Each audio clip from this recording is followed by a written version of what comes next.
Wherever you go, whatever you do, throw a little at it. Omax, Vest and Briefs.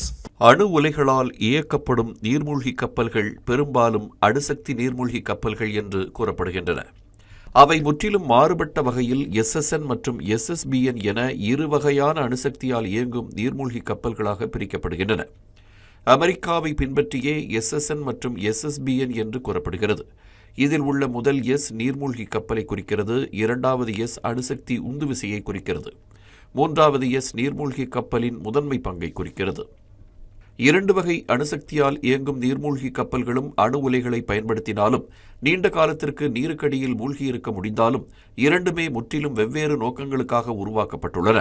ஒன்று போர்களில் ஈடுபடுகிறது என்றால் மற்றொன்று போர்களை தடுப்பதற்காக வடிவமைக்கப்பட்டிருக்கிறது. SSN என்பது அடிப்படையில் ஒரு மறைந்திருந்து வேட்டையாடும் கப்பலாகும். SSBN எதிரி கப்பல்களை வேட்டையாடுவதற்கு பதிலாக அணுசக்தி தடுப்புக்காக உருவாக்கப்படுகிறது. இதில் SSNகள் எதிரியின் போர்க்கப்பல்கள் மற்றும் பிற நீர்மூழ்கி கப்பல்களை வேட்டையாடி அழிக்கக்கூடிய தாக்குதல் நீர்மூழ்கி கப்பல்களாகும். இந்த கப்பல்கள் டார்பிடோக்கள், கப்பல் எதிர்ப்பு ஏவுகணைகள் மற்றும் குரூஸ் ஏவுகணைகளை சுமந்து சென்று தாக்கக்கூடியவையாகும். SSBNகள் நீண்ட தூர அணு ஆயுத பாலிஸ்டிக் ஏவுகணைகளை ஏந்திச் சென்று கண்காணிப்பு மற்றும் போர் தடுப்பு நடவடிக்கைகளில் ஈடுபடக்கூடிய கப்பல்களாகும். இவை எதிரிகளின் தாக்குதல்களில் இருந்து பாதுகாத்துக் கொள்ளவும் அணுசக்தி முக்கோணத்தின் மிக முக்கியமான நகரும் தளமாகவும் ஆழ்கடலில் மறைந்து செயல்படுகின்றன. கண்டம் விட்டு கண்டம் பாயும் அணுசக்தி பாலிஸ்டிக் ஏவுகணைகளை சுமந்து சென்று தாக்கும் திறனுடைய இந்த SSBNகள் அணுசக்தி தடுப்பு மற்றும் நீண்ட தூர துல்லியமான தாக்குதல்களுக்கு இந்த கப்பல்கள் பயன்படுத்தப்படுகின்றன. உண்மையில் எதிரியின் திடீர் தாக்குதல் மூலம் நாட்டின் தரைவழி அணு ஏவுகணைகளையும் விமான தளங்களையும் அழித்தாலும் மறைந்திருக்கும் SSBNகளால் தப்பி பிழைத்து பதிலடி கொடுக்க முடியும் என்பதே இதன் சிறப்பம்சமாகும். மற்றொரு சிறப்பம்சம், இந்த SSBNகளால் பேரழிவை ஏற்படுத்தக்கூடிய அளவுக்கு அணு ஆயுதங்களை சுமந்து கொண்டு ஆயிரக்கணக்கான சதுர கிலோமீட்டர் பரப்பளவுள்ள கடற்பரப்பில் மறைந்திருந்து பல மாதங்கள் நீருக்கடியில் மூழ்கியிருக்க முடியும். இதன் காரணமாகவே SSBN படைகளே மிக உயர்ந்த தேசிய முக்கியத்துவம் வாய்ந்த பாதுகாப்பு சொத்துக்களாக உலக நாடுகள் கருதுகின்றன. குறிப்பாக அமெரிக்கா, ரஷ்யா, சீனா, பிரிட்டன், பிரான்ஸ் மற்றும் இந்தியா ஆகிய நாடுகள் தங்களின் அணு ஆயுத தடுப்பு கட்டமைப்புகளின் ஒரு முக்கிய பகுதியாக SSBNகள் படைகளை பராமரிக்கின்றன. இந்திய கடற்படையிடம் தற்போது 3 SSBN அணுசக்தி பாலிஸ்டிக் ஏவுகணை நீர்மூழ்கி கப்பல்கள் செயல்பாட்டில் உள்ளன. 2016இல் சேர்க்கப்பட்ட INS அரிஹந்துதான் இந்தியாவின் முதல் உள்நாட்டு அணுசக்தி நீர்மூழ்கி கப்பலாகும். தொடர்ந்து 2024இல் இரண்டாவது இந்திய கடற்படையில் அதிகாரப்பூர்வமாக INS அரிகாட் சேர்க்கப்பட்டது.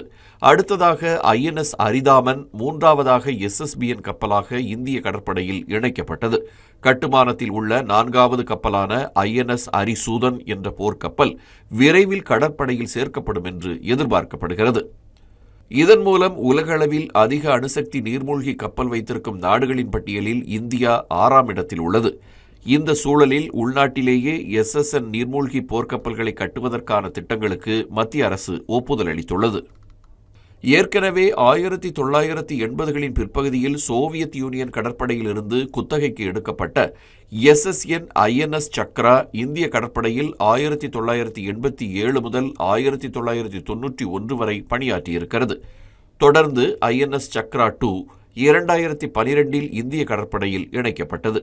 INS சக்ரா 3யும் கடற்படையில் சேர்க்கப்பட்டிருக்கிறது.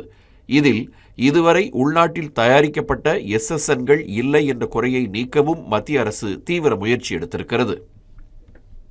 இந்திய பெருங்கடலில் சீனாவின் கடற்படை இருப்பு விரிவடைந்து வருவதாலும் மரபுசார் மற்றும் அணுசக்தி நீர்மூழ்கி கப்பல்களின் பயன்பாட்டை சீன கடற்படை அதிகரித்து வருவதாலும் கடலடி ஆதிக்கத்தை தக்க வைத்துக் கொள்வதற்கு இந்தியாவுக்கு SSN மற்றும் SSBN மிக அவசியமாகிறது. இந்தியாவின் கடற்படை ஆயுத களஞ்சியத்தில் அணுசக்தியால் இயங்கும் நீர்மூழ்கி கப்பல்கள் இருப்பது சாத்தியமான எதிரிகளுக்கு எதிராக குறிப்பிடத்தக்க தடுப்பாக செயல்படுகிறது. இந்த நீர்மூழ்கி கப்பல்கள் இந்திய பெருங்கடல் பகுதி முழுவதும் செயல்படுவதற்கும் சீன கடற்படை நடவடிக்கைகளை கண்காணிப்பதற்கும் விமானம் தாங்கி போர்க்குழுக்களை பாதுகாப்பதற்கும் ரோந்து பணிகளின் போது இந்திய SSBNகளுக்கு பாதுகாப்பு அளிப்பதற்கும் உதவும் என்று கூறப்படுகிறது. முன்னதாக கடந்த வாரம் கொல்கத்தாவில் உள்ள சியாமா பிரசாத் முகர்ஜி துறைமுகத்தில் அதிநவீன எதிரி ரேடார்களால் கண்டறிய முடியாத போர்க்கப்பலான INS துனாகிரி, பெரிய அளவிலான ஆய்வு கப்பலான INS சன்ஷோதக், நீர்மூழ்கி கப்பலுக்கு எதிராக தாக்குதல் நடத்தவல்ல ஆழ்கடல் அல்லாத பகுதிக்கு ஏற்ற கப்பலான INS ஆக்ரே ஆகிய 3 போர்க்கப்பல்களை பிரதமர் மோடி நாட்டுக்கு அர்ப்பணித்துள்ளார். இது பாதுகாப்பு துறையில் தற்சார்பு இந்தியாவுக்கான சான்றாக அமைந்திருக்கிறது.